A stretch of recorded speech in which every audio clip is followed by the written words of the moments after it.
주의 말씀 받은 그날 참 기쁘고 복되도다. 이 기쁨만 못 이겼어 온 세상에 전하노라.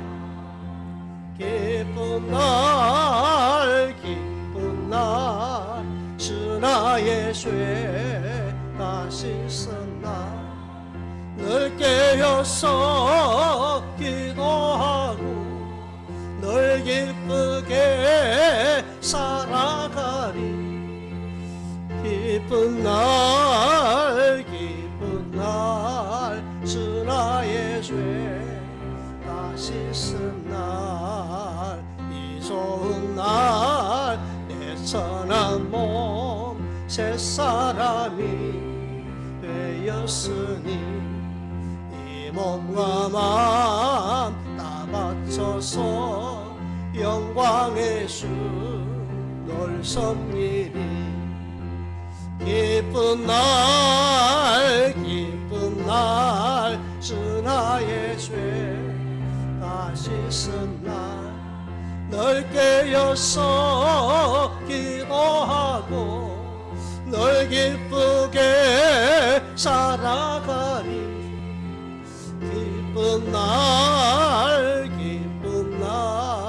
주 나의 죄 다 씻은 날 새 사람 된 그날부터 평안한 마음 널 있어서 이 복된 말 선하는 일 나의 본분 삼았도다. 기쁜 날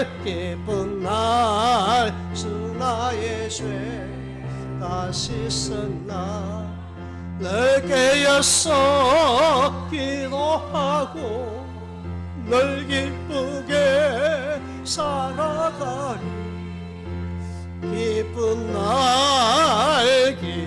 날 주 나의 죄 다 씻은 날.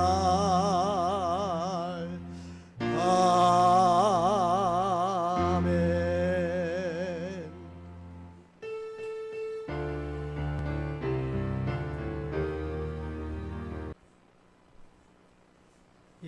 26장 12절에서 15절까지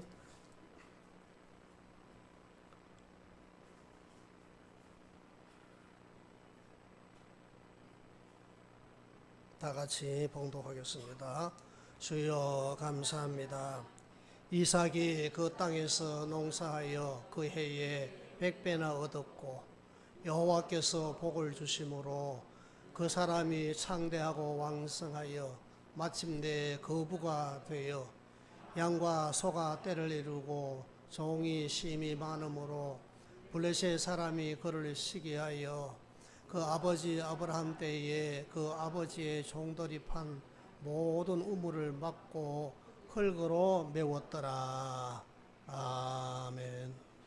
어떤 가정에 이런 일이 있었다고 합니다. 아내가 여고 동창회를 다녀왔는데 동창회를 다녀와서 시무룩하고 기분이 좋지 않은 것 같아서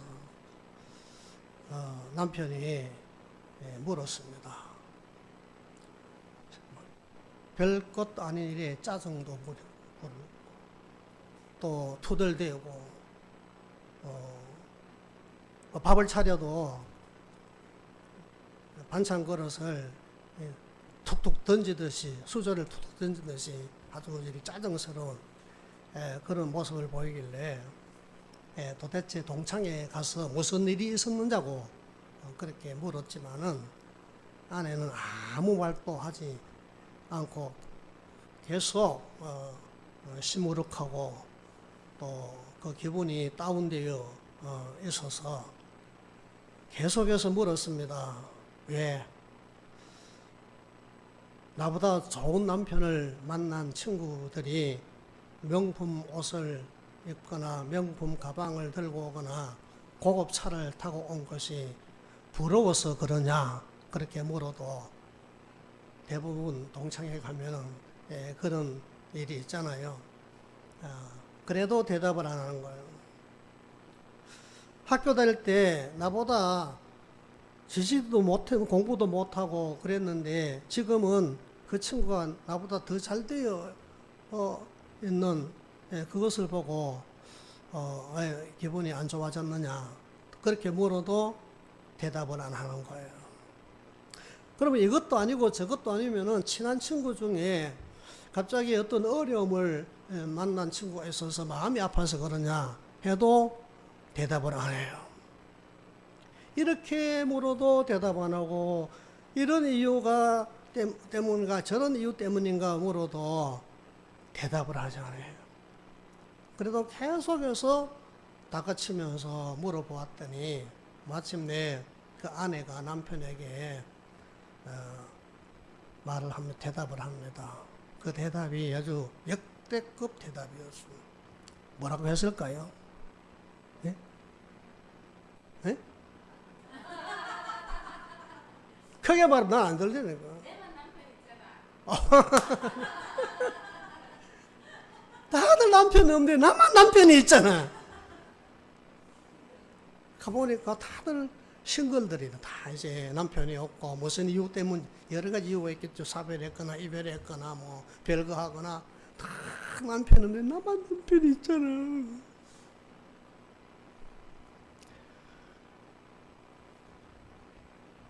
이 아내의 그 말이요. 오늘날 세상과 시대가 어떤 세상인지 어떤 시대인지를 보여주는 그런 말이라고 할 수가 있습니다. 예전에는 이랬습니다. 집안에 남편이 아파서 누워 있어도 구들짝에 누워 있어도 없는 것보다 남편이 있는 게 더 좋다. 예전에 그랬어요. 그렇죠? 예전에 그랬어요. 여러분 생각해 보십시오. 예전에는 남편이 죽으면 어디에 살고 저 애들하고 어디에 살고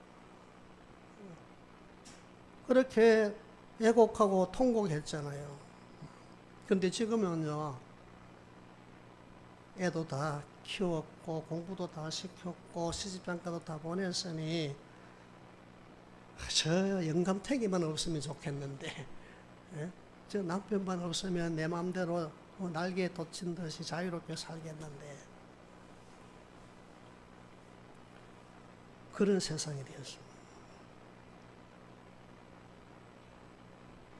과연 이런 세상이 정상적인 세상인가요?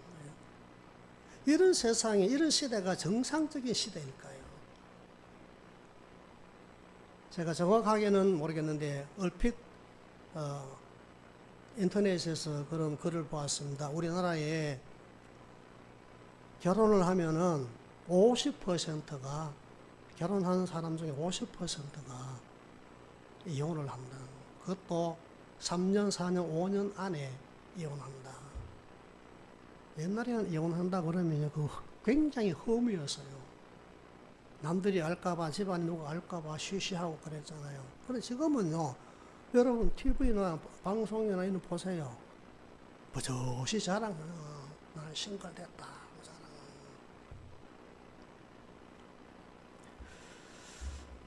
속담에 이런 속담이 있습니다. 한 가지를 보아서 10가지를 안다. 그런 말이 있습니다. 나는 남편 있잖아. 남편 있는 것이 남편 없는 사람들이 행복해 보이고 남편 있는 나는 그렇지 못하다고 생각하는 이 한 가지 사실만 보더라도 오늘날 시대와 오늘날 세상이 어떤 세상이고 어떤 시대인가를 우리가 짐작할 수가 있습니다. 그렇죠? 지금 우리나라는 지난해 12월 3일 날 비상계엄을 선포하고 2시간 만에 또 해제를 하고 그리고 약 열흘 만에 대통령이 탄핵을 당하고 탄핵 정국 속에서 지금 약 2달을 지나왔습니다. 많은 사람들이 많은 국민들이 힘들어하는 그런 현실 속에 우리가 있는데, 힘들어하는 많은 사람들 중에서 또 한 분의 힘들어하는 사람이 있습니다. 그가 누군가 하면은 교회의 목사님들입니다. 무슨 말인가 하면은, 목사님들은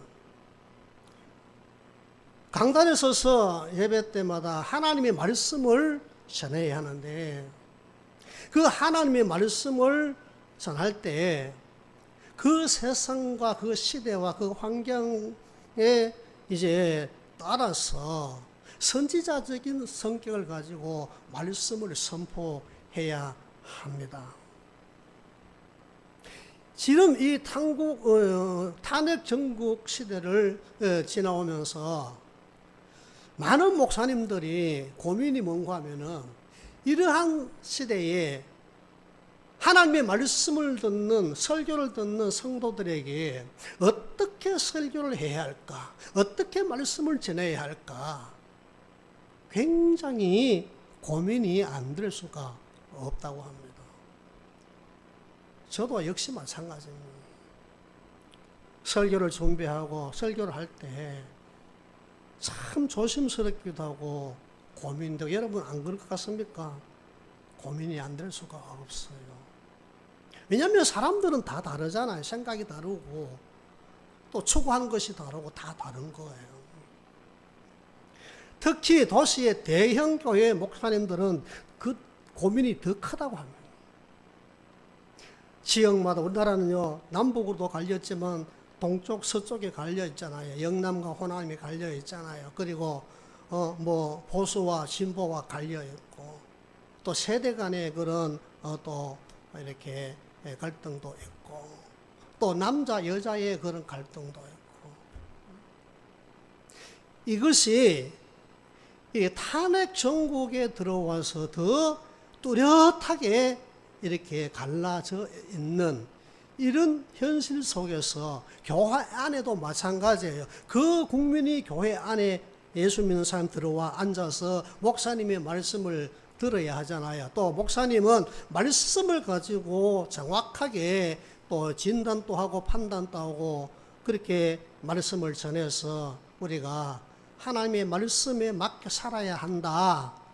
자, 나만 남편이 있잖아 하는 그 아내의 말 같은 이런 시대 속에서 우리 그리스도인들이 어떻게 세상을 대처하고 어떻게 세상을 살아야 할지를 목사님 자기 개인의 어떤 가치관과 경험을 말하는 게 아니라 하나님의 말씀을 가지고 이런 시대에 우리는 어떻게 그리스도인으로서 살아야 하느냐, 이게 목사의 사명이잖아요. 대형교회는요 사람들이 많기 때문에 거기는 정치인도 있고 또 비정치인도 있고, 저 영남에서 온 사람도 있고 호남에서 온 사람도 있고, 또 남자와 여자와 수많은 그런 이제 세대가 다른 그런 사람들로 구성되어 있는 교회 안에서 목사님들이 설교할 때 참 어렵겠죠. 한번 생각해 보십시오.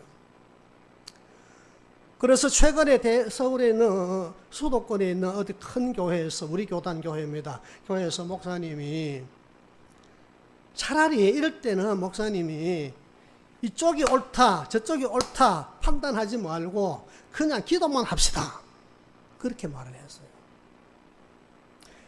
이쪽이 맞습니다, 아니면 저쪽이 맞습니다, 아니면 이쪽이 틀렸습니다, 아니면 저쪽이 틀렸습니다, 그렇게 판단하지 말고 그냥 기도만 합시다, 그렇게 설교를 했습니다. 어떻게 보면 그 말이 맞는 것 같지만요, 그 목사님의 그 설교가 방송 통해서 나가자 많은 그런 사람들이 이것은 아니다,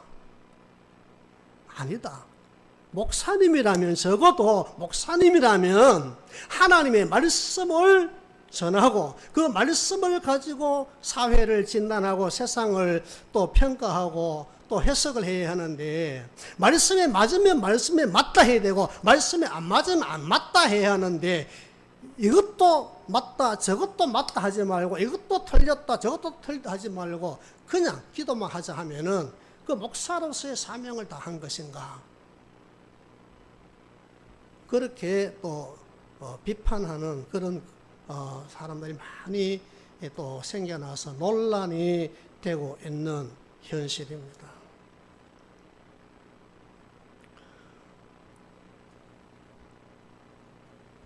어떻게 하면 좋을까요? 무엇이 정답일까요? 저는 여러분에게 말씀드리고 싶습니다. 이렇게 말씀하고 싶습니다. 따라합시다. 모든 것은 하나님의 말씀대로 됩니다. 하나님의 말씀을 기준으로 삼고 하나님의 말씀을 표준으로 삼아서 말씀에 맞으면 맞다, 말씀에 안 맞으면 틀렸다, 그렇게 말씀할 수 있어야 되는 거예요. 목에 칼이 들어와도 일제시대 때 그랬습니다. 주기철 목사님이나 또 6.25 사변 때는 손양훈 목사님 같은 분들은요, 하나님의 말씀에 맞지 아니한 신사참배 앞에 단호히 거부하고 감옥에 끌려가서 감옥살이를 해야 했고, 손양훈 목사님, 우리가 예전에 여수에 그 손양훈 목사님 기념관을 우리가 견학을 했던 것처럼 그 공산주의자들이 끌려가서 두 아들도 마찬가지지만 목사님 자신도 그들에게 그 공산주의는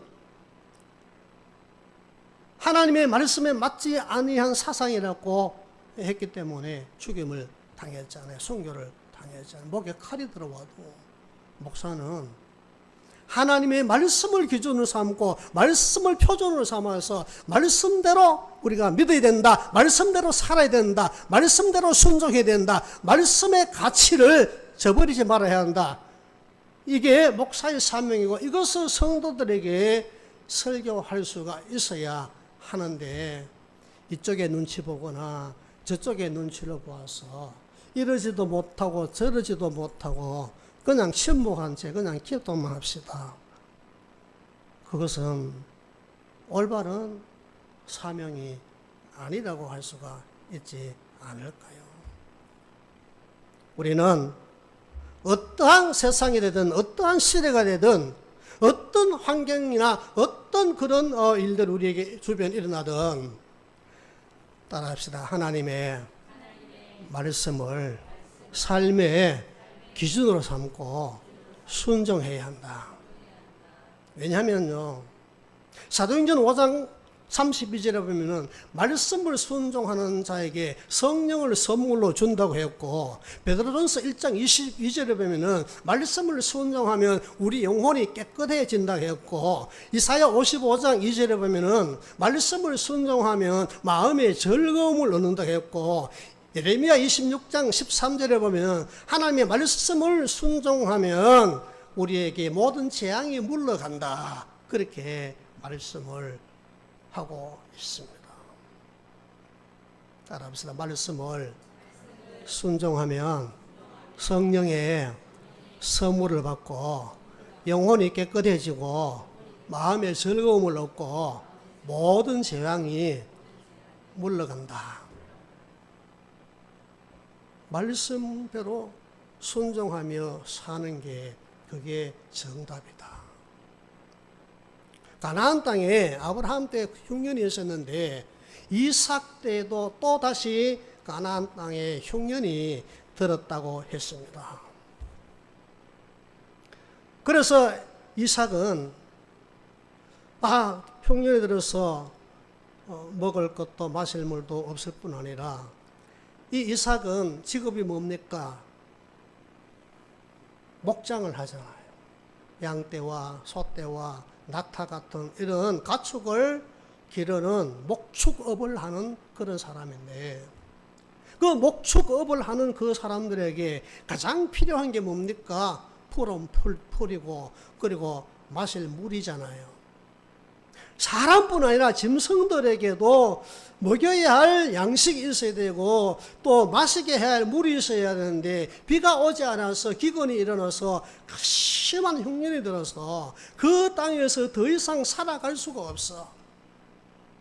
그래서 어떻게 했습니까? 모든 소유를 다 이끌고 저 애굽의 나일강을 향하여 내려가고 있었어요. 가나안 땅에서 애굽으로 내려가고, 애굽은 남쪽에 있잖아요. 가나안 땅에서 남쪽에 있잖아요.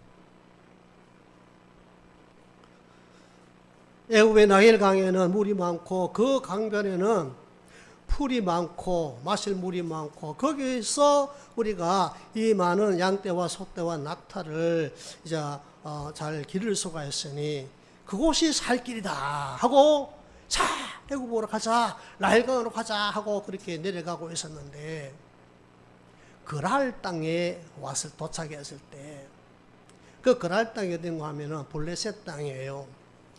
지금으로 말하면 가자 지구. 얼마 전에 그 가자와 그 이스라엘이 전쟁을 했잖아요. 그 트럼프가 대통령이 되고 난 다음에 이제 휴전이 되었습니다. 이제 그 이스라엘의 평화가 다시 왔어요. 구미신학교에서 지난 설에 그쪽에 이스라엘의 성지순례도 다녀왔다는 그런 이야기를 들었습니다. 거기가 바로 그랄 땅이에요. 거기에 도착했을 때 하나님께서 이삭에게 이렇게 말씀합니다.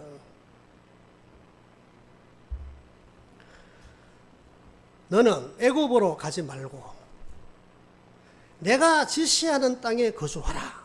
창세기 26장 2절에 보면 그렇게 말씀해요. 너는 애굽으로 가지 마라.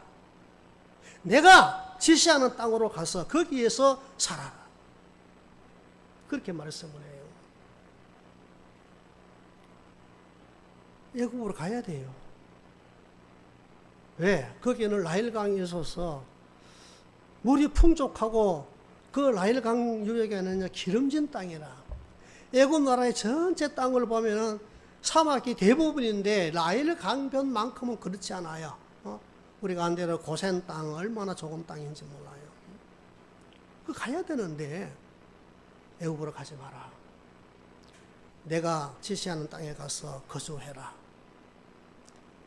그리하면 하나님께서 이렇게 말합니다.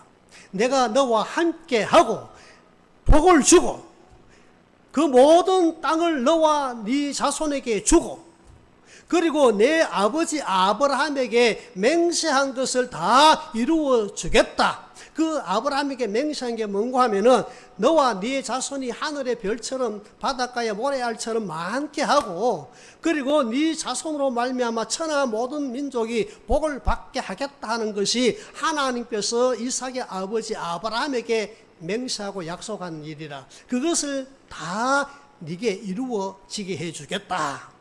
그렇게 하나님께서 말씀을 하셨어요. 그런데 하나님께서 가서 거기에 살아라고 하는 그 땅이 어딘가 하면 바로 그 그랄 땅, 블레셋 사람들이 살고 있는 그 그랄 땅. 블레셋 사람들은요, 그때나 지금이나 가자 지구에 사는 그 하마스 세력을 보십시오. 그때나 지금이나 얼마나 호전적이고 얼마나 악하고 또 얼마나 불의한 그런 사람인지 모릅니다. 그 땅에 벌써 그 블레셋 사람들이 살고 있음에도 불구하고 이삭은 하나님의 말씀대로 애굽으로 가던 발걸음을 스탑 멈추었어. 그리고 그 땅에서 살았어.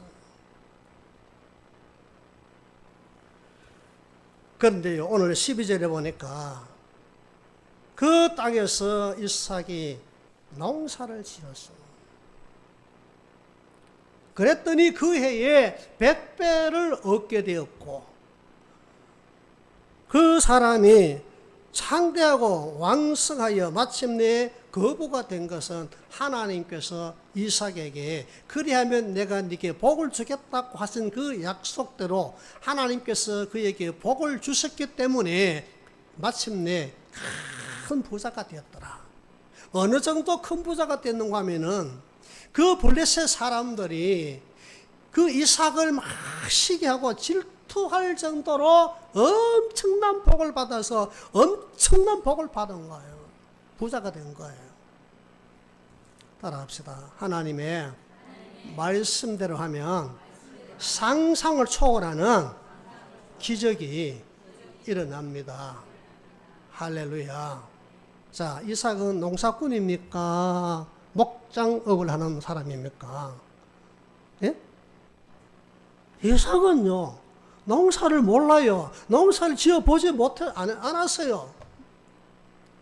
언제 밭을 갈고 언제 씨앗을 뿌리고 그 씨앗이 어떻게 열매를 맺고 어떻게 거둬야 하는지 전혀 모르는 사람들이에요. 그런데 오늘 12절에 보니까 이삭은 하나님께서 애굽으로 가는 발걸음을 막으시고 내가 네게 지시하는 땅에 가서 거기 살면은 내가 네게 복을 주겠다 하셨으므로 그 말씀을 순종하여 그 블레셋 사람들이 이미 차지하고 있는 그 땅에서 섞여 살면서 그들 가운데 곁 한쪽 모퉁이에 살면서 다른 게 할 게 뭐 있습니까? 할 게 없어요. 왜? 흉년이 들어가지고 이거 짐승들에게 먹일 풀도, 마시게 할 물도 없어요. 그런데 할 수 있는 게 아무것도 없어요. 그만 보니까 블레셋 사람들이 땅을 갈고 씨앗을 뿌리고 농사를 짓는 걸 보고 나도 한번 해볼까? 따라 했어.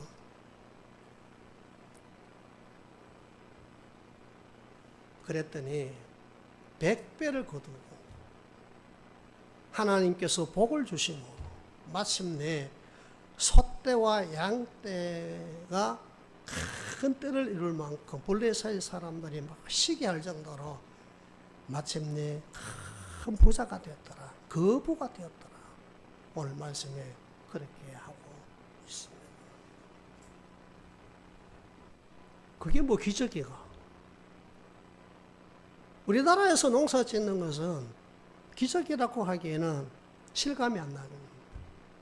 그러나 그 땅에서는 엄청난 기적이에요. 있을 수 없는 일이 일어난 거예요. 보세요. 있을 수 없는 일이 일어났잖아요. 무엇을 말해줍니까? 종들이 주인님 우리는 애굽으로 가야 돼요. 이 땅에 그날 땅에 살면은 저 소떼들 양떼들 다 굶어 죽여요. 목말라 죽어요. 저 나일강으로 가야 됩니다. 애굽으로 가야 됩니다. 하나님께서 그렇게 말씀했다도 가야 됩니다. 그 종들이 아마 이삭에게 그렇게 말씀했을 거예요. 주인님 여기서 우리가 농사를 지으면은 폐농합니다. 망합니다. 할 수 없습니다. 그렇게 말했을 거예요. 그렇지만 따라합시다. 모든 사람이 말려도 이삭은 말씀대로 순종했더라. 할렐루야. 말씀대로 순종해요. 하나님께서 농사를 잘 되게 해주십니다. 여러분, 하나님께서 잘 되게 해주셔야 잘 될 줄 믿으시기 바랍니다. 하나님께서 복을 주셔야 100배를 얻습니다.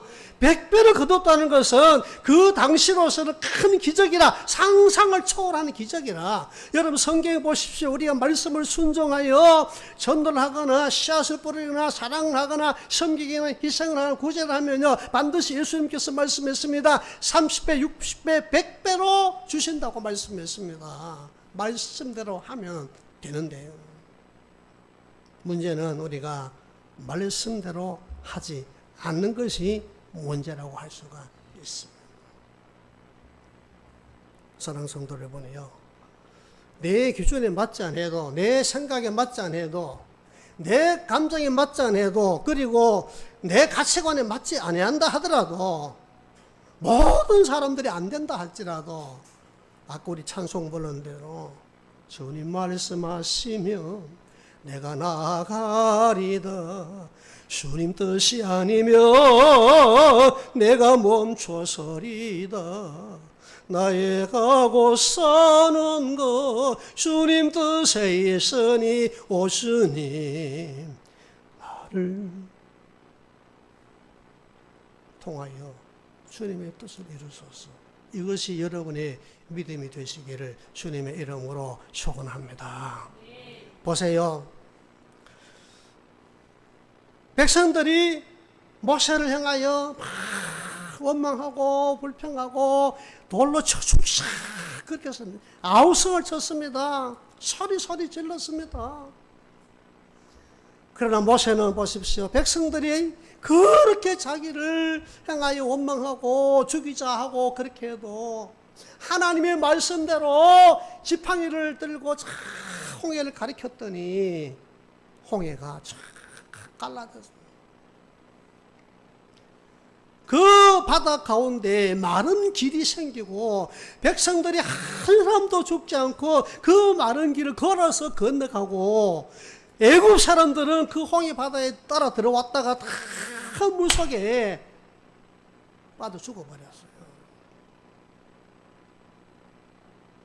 말씀대로 하나님께서 지팡이를 들어 바다를 가리키라 말씀대로 했더니 홍해가 갈라지는 기적이 일어났습니다. 여러분도 이삭처럼 모세처럼 하나님의 말씀대로 순종하고 말씀대로 믿고 말씀대로 사는 그런 삶을 사는 성도가 되면 여러분 앞에 홍해가 가로막혀도 흉년이 가로막혀도 모든 사람들이 반대하고 블레셋 사람 같은 그런 불의한 사람들이 우리 주변에 가득 차도 하나님이 복을 주시고 놀라운 상상하지 못한 그런 기적을 일으켜주시는 하나님인 것을 믿으시기를 주님의 이름으로 축원합니다. 우리 작은 어머님이 86살에 돌아가셨다고 합니다. 우리 엄마는 91살에 돌아가셨는데 한 3년 전에 요양원에 청주에 계셨는데 요양원에 있다는 말을 듣고 한번 가보고 싶었는데 면회가 잘 안 된다 해서 못 갔어요. 제가 가고 싶었던 것은 우리 숙모님에게도 이 구원의 확신을 목사인 조카가 가서 구원의 확신을 가지고 있다가 하늘나라에 가야 되겠는데 이런저런 사정 때문에 아마 교회를 잘 다니지 못하고 신앙생활을 잘 하지 못한 것을 제가 알고 있기 때문에 제가 어릴 때 같은 동네에서 우리 삼촌과 결혼을 해서 열심히 교회를 섬기고 집사로서 또 우리 삼촌은 주일학교 교사로서 또 교회 재정집사로서 얼마나 충성을 잘했는데 군대 갔다 오고 그리고 저 객지에 살면서 이런저런 사정과 이유 때문에 교회를 잘 다니지 못하고 신앙생활을 잘 하지 못했습니다. 그때마다 우리 할머니가 가셔요. 가서 몇 달 동안 작은 집에 계시면서 또 작은 아버지와 숙모를 교회에 데려가서 교회 나가게 하고 그렇게 해놓고 또 돌아오셔요. 그리고 또 얼마 있다가 또 가셔. 왜 또 가려 합니까? 너 작은 아버지, 너 작은 엄마 교회 잘 다니고 있는데 가봐야 되지. 너 가보면은 또 엄마가 가자 하면 갔는데 엄마가 또 집에 가버리고 안 가면 또 이런저런 핑계 대면 또 이렇게 교회를 멀리하고 또 가서 할머니가 가서 또 아들 며느리를 또 교회로 데려가 예배드리게 하고 그렇게 계속 하다가 이제 할머니도 세상을 떠나시고 우리 아버지도 우리 어머니도 우리 작은 아버지 작은 엄마도 다 세상을 떠나시고 또 우리 막내 작은 아버지는 30년 전에 1996년도에 돌아가셨어요. 지금 30년 전에 돌아갔어요. 요맘때 돌아가셨는데. 이제 마지막 남은 이제 작은 엄마를 이제 제가 가서 구원의 확신을 시키고 하나님 나라에 가야 되는데 못 갔어요. 그러다 보니까 어느 날 소식을 들었는데 그 큰딸이 저 의정부에서 신앙생활 참 잘해요. 남편이 남편 어머니 시어머니가 전도사님이고 여전도사님이었고 그랬는데 그 결혼을 해가지고 우리 그 사촌 여동생이 큰딸이 이제 권사님이라 그 교회. 나중에 소식 들어보니까 요양병원에 있는 엄마를 자기 집에 모시고 갔다 그러는 거예요. 왜 자기 집에 모셔가지고 그래 그 병원 입원시켰나는 아니 집에 그냥 모시고 간병하고 산다는 거예요. 제가 얼마나 감사했는지 얼마나 기쁜. 네가 권사니까 네 엄마를 네가 이 60만 간병할 게 아니라 그 영혼까지도 네가 이제 잘 이렇게 케어하겠다 싶어서 안심을 했어요. 그래서 안 갔어요. 뭐 내가 가방들 딸이 하겠지 하고 안 갔는데 지난 목요일 날 이제 돌아가셨어요. 새벽에 돌아가셨던. 그래서 제가 물어봤어요. 임종했나 하니까 임종은 못했다.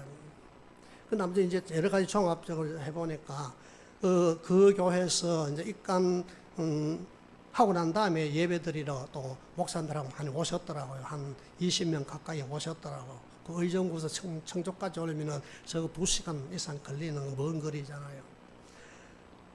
그걸 보고 나니까 그 목사님이 이제 기도하면서 그러대요. 여러 번 목사님이 가셔서 구원의 확신을 시키고 그렇게 했다 하는 그런 이야기를 얼마나 감사한지. 어제 이제 하관 예배를 제가 이제 드리면서 그 우리 사촌 동생이 4명이에요. 딸 둘이 있고 아들도 4명이 있고 그 손자들을 보니까 9명이 있더라고. 9명. 그 9명인데 한 명은 제주도에서 이제 금방 아이를 낳아가지고 못 오고 8명 손자가 참석했고 그 다음에 아들, 딸, 며느리, 사위까지 참석. 우리 식구들하고 우리 어머니 그 하관 예배 때보다 훨씬 더 많은 사람들이 모여서 하관을 했는데 제가 그런 이야기였어요. 작은 아버지가 군대에 갔다가 영등포로 이제 제대하고 영등포로 갔다가 군대에 있을 때 이 무장공비 토벌 하러 갔다가 그 포탄이 터져가지고 30명 갔는데 다 죽었어. 혼자 살았어요. 한번 생각해 보십시오. 30명이 무장공비 잡으러 갔다가 그 김신조가 막 넘어오고 그 시절이거든요. 다 죽었는데 혼자 살았다는 거. 기적이잖아요. 하나님 지켜주셨잖아요. 그래서 3년 동안 군대 생활하고 제대하고 영등포 가서 영등포에 이제 우리 숙모님이 그 딸이 낳았었어요. 그때 딸을 데리고 큰딸 데리고 영등포 그 친정집에 살다가 삼촌도 거기 가서 제대하고 같이 살다가 거기서 좋은 사람 만나가지고 청주에 직장을 얻어서 청주로 내려왔습니다. 그게 한 4, 50년 됐지 않습니까? 그렇게 했어요.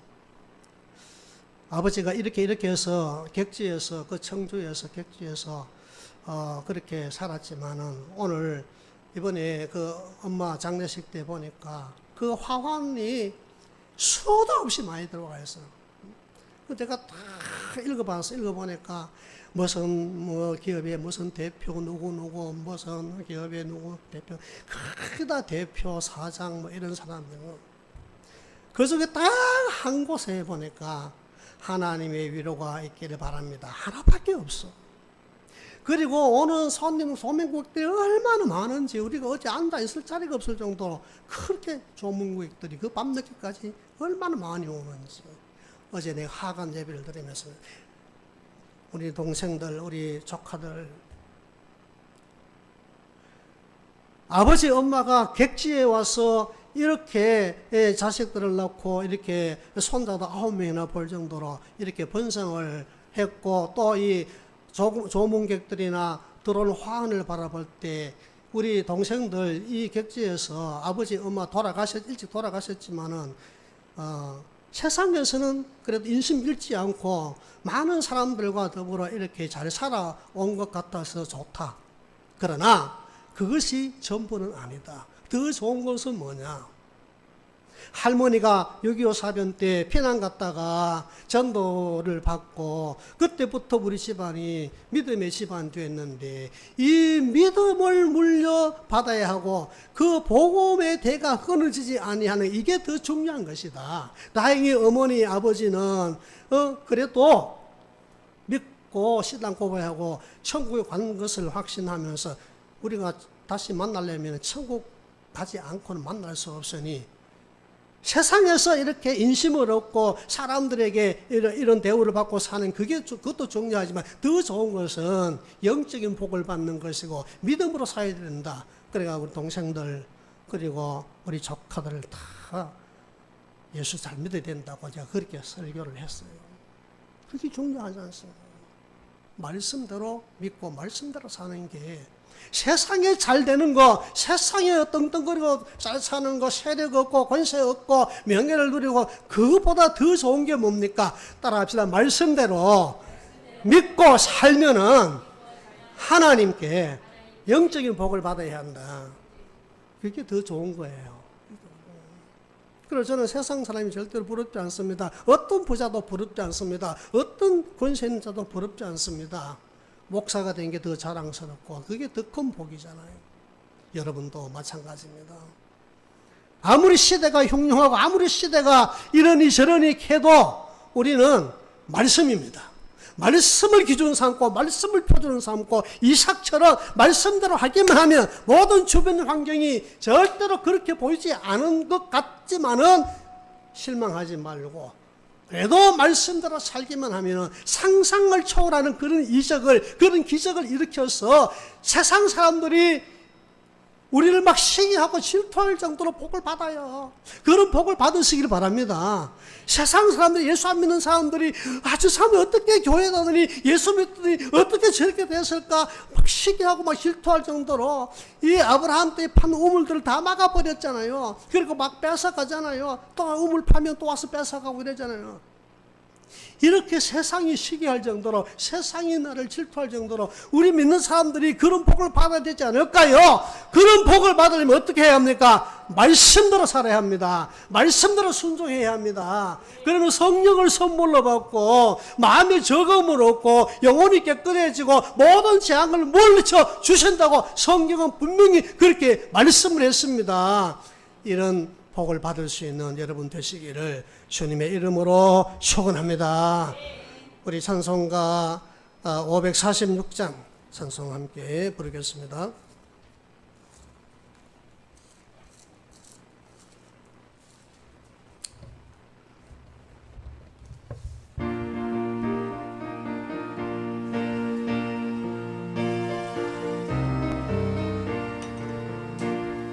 주님 약속하신 말씀 위에서 영원토록 주를 찬송하리라.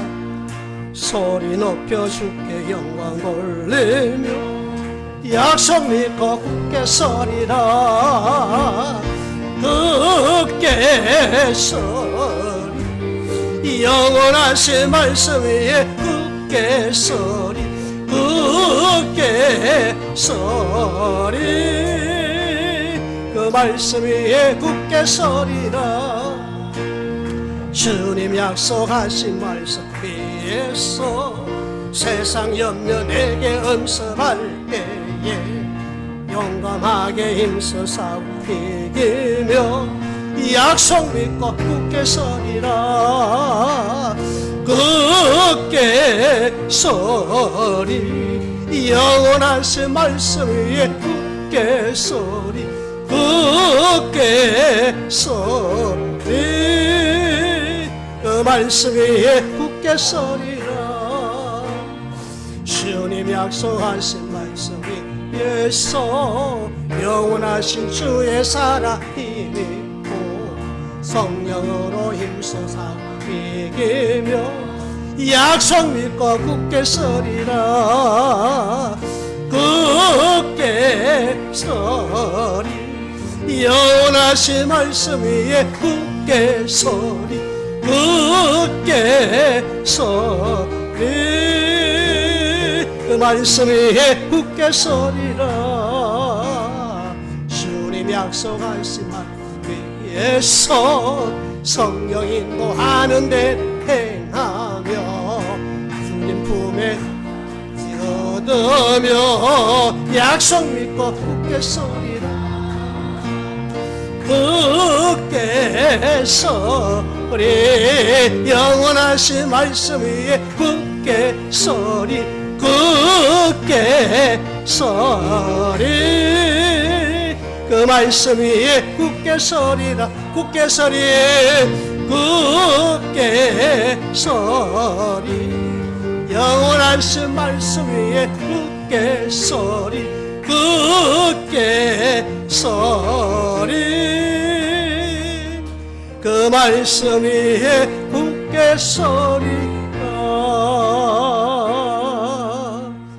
우리 다 같이 마음을